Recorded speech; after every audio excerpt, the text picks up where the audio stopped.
Kwa majina naitwa Messi Mlinga. Ndio. Nimekuja kutoa confirmation ya unabii ambao nishawahi kuambiwa na mchungaji. Ndio. Nilifika hapa mwezi wa pili na baba aliniombea, akanifungua, akaniambia kabla mwaka hujaisha maisha yangu yatabadilika. Wow.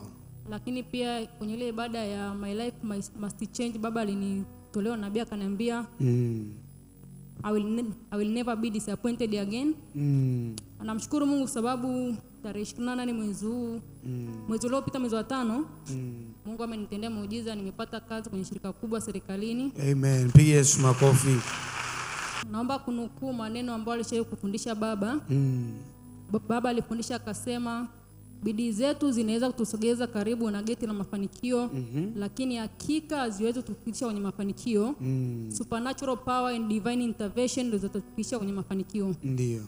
Hii kazi ambayo nimeipata, nilishai kufanya application na kwenda kwenye stages za interview mara 4.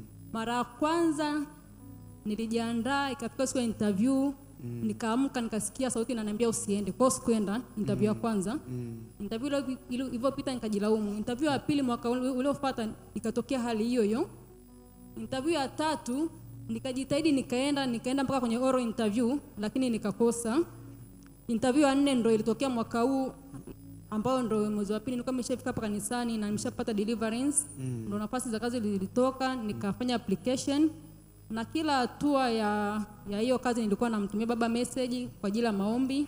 Shuhuda ya pili, namshukuru Mungu, baada ya matokeo ya kazi kutoka, kesho yake Mungu akanifanyia muujiza mkubwa. Wow. Nikaanza kununua shamba Bagamoyo heka 40. Pigia Yesu makofi.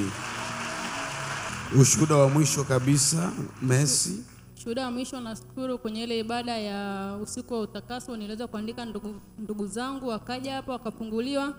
Lakini kuna mdogo wangu ambao anasoma chuo kikuu cha SUA Morogoro. Niliweza kumpa maelekezo last week, alienda kwenye ibada ya baba aliyofundisha, lakini pia Jumamosi ya jana alifika. Oh, walifika. Na sasa hivi anasali Morogoro kwenye kanisa la Wow. Pigie Yesu makofi mazuri.